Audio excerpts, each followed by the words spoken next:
یہ سوال جو ہے یہ اس کی بیک گراؤنڈ جو ہے تو وہ 1947 ہے. ہم ریاست بٹالہ کے رہنے والے تھے اور ایک اچھے ذمہ دار تھے, بڑا گھرانہ تھا. لیکن 47 میں جب ہجرت ہوئی تو ظاہر کچھ بھی نہیں اٹھایا گیا, بچے بھی نہیں اٹھائے گئے, پورے عورتیں بھی اغوا ہوئیں, جو کچھ بھی آپ کے سامنے ہے. تو ایک بہت ہی شدید ڈاؤن فال آیا فیملیز کے اندر. جب میری 1958 میں برتھ ہوئی تو ہم لوئسٹ لیول پر تھے. میرے والد صاحب خود یعنی وہ اسٹرگل کا پیریڈ تھا, مزدوری کرتے رہے, لاہور میں مزدوری کرتے رہے. تو جب ہم ان سے سنتے تھے کہ ہم پہلے کیا تھے اور اب ہم کیا ہیں, تو دل میں یہ خیال ضرور پیدا ہوتا تھا کہ ہمیں ایک دفعہ پھر سروائیو کرنا ہے.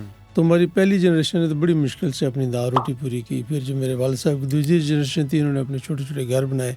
تو میں تیسری جنریشن میں سے تھا جو یہاں پر تھے, دادا والد اور میں. تو پھر مجھے ایک ہی راستہ تھا کہ میں تعلیم حاصل کروں, تاکہ ظاہر اور ریسورسز تو نہیں ہیں. تو پھر میں اپنی فیملی میں پہلا, میرے دادا 8 بھائی تھے, تو میں اپنے میں ان کے تیسری نسل میں سے دوسری تیسری جو بھی کہہ لیں, تو اس میں سے میں پہلا تھا جس نے کسی کالج میں داخلہ لیا. پہلے تھے اپنے تیسری نسل میں میں پہلا تھا. پہلا میں ٹیکسٹائل انجینئر ہوں, پہلا میں MBA ہوں, پہلا MPhil ہوں, اور پہلا ہی میں PhD ہوں, پہلا ہی میں ایک ہم فیکٹری لگانے میں کامیاب ہوئے.